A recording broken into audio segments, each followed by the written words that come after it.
Good evening. My name is Juan Cruz and I'm the principal of Edinburgh College of Art here at the University of Edinburgh. And it's my great pleasure to welcome you to the launch of the Masters show. At Edinburgh College of Art, our Masters programmes give students the opportunity to engage in an intellectual and personal challenge in their chosen field of inquiry, working with committed, research-active academics. It's been a difficult and challenging year for everybody, and our students have responded magnificently to the challenges that they have faced.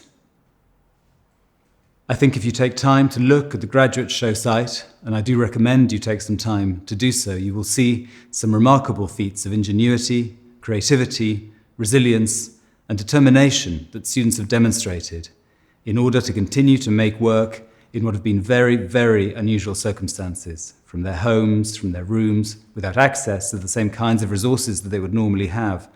But I think you'll find, like I have, that this does not at all diminish their work. From today, on the website, you'll find a new collection of portfolios curated and uploaded by our MA students. These will join nearly 400 existing graduate portfolios from our June graduates, making this our largest and most comprehensive graduate show website to date. As well as the website, we've also been able to stage an exhibition of some of our students' work here on campus, and I do hope that some of you also have the opportunity to see that. There will now follow a showreel where colleagues and students will talk in more detail about the work that they've been doing as they've been completing their studies. I do hope you enjoy the evening. I also hope and trust that you'll return to the site to look at the graduate portfolios, as well as the really rich array of events listed there, many of which have been recorded and are available for you to watch back. I hope you will, like me, celebrate and be impressed by the tenacity, the depth, and the joy of the work of our graduating students. Thank you very much.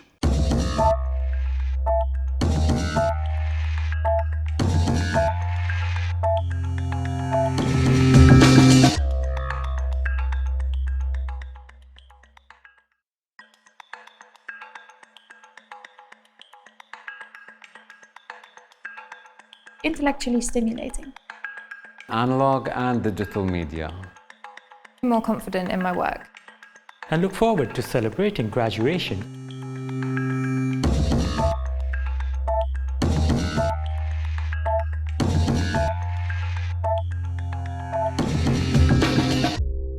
The program Design for Change challenges topics surrounding the social, technical, and environmental fabric.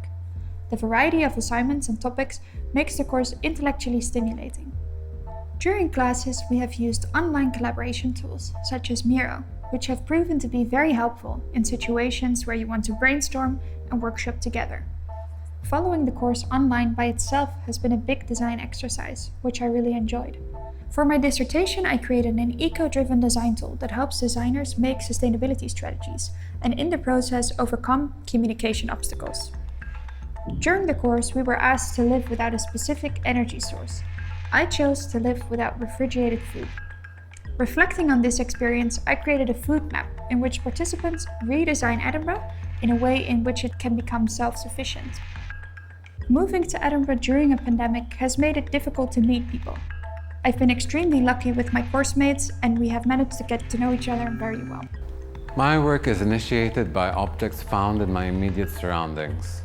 I work with both analog and digital media. I consider machines, the computer, the scanner, as accomplices to my practice. I work in loops where I repeatedly process images for a new outcome, capturing different variations of the same image.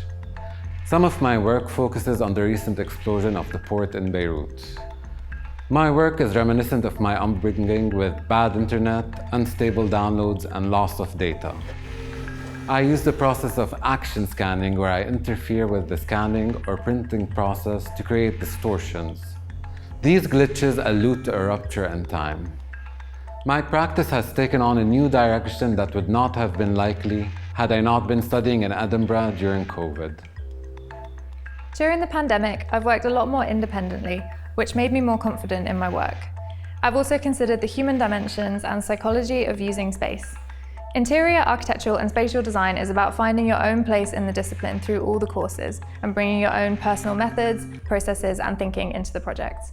My first project was a detailed redesign of a small historic space where I created a flexible study area inspired by Japanese spatial concepts. My final project is on a larger scale and focuses on the boundary between exterior urban realm and the interior public space. I've always designed from the interior outwards, but this year my projects have been even more influenced by theorists and urban planners who place people at the centre of design. I feel I have found my place within architectural design and will continue researching and learning into the future. Architecture and urban design has given me the opportunity to understand the formation of Edinburgh as a city. This inspired me to ask, what if the landmark is not the only convention by which the cities are navigated? For my project, I aim to create a workshop network for watermarks, to lead activities, and for people to study the landmark's coexistence with plants. These workshops are scattered throughout Princess Street and develop over time. It's a persistent vision to see this dynamic mutual game between city and wilderness. Upon graduation, I'm glad to have learned to see Edinburgh, where I live, from the perspective of landscape, not only architecture. Working online this year, away from the studios, we had to find new ways to curate our work electronically, using Miro to virtually exhibit our work.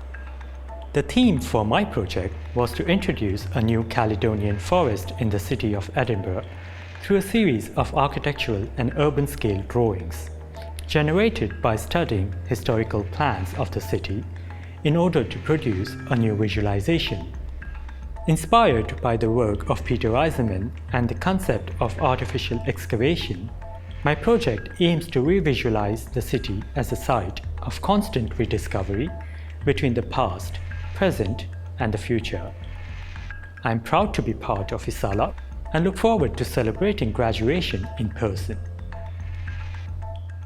I've been responding directly to lockdown life by creating a sound archive of work that captures particular moments from each day over a year. I started on the 2nd of August 2020 and finished on the 1st of August 2021. My composition takes the form of a podcast, combining highlights of this archive with interview material to open up conversations about lockdown, how it's changed practice, and how gender impacts on your creativity. It's trying to start a conversation about being a female creative and what helps or gets in the way of working in this sector. It's been a great challenge to find inspiration in surprising places and to build composition into my everyday life.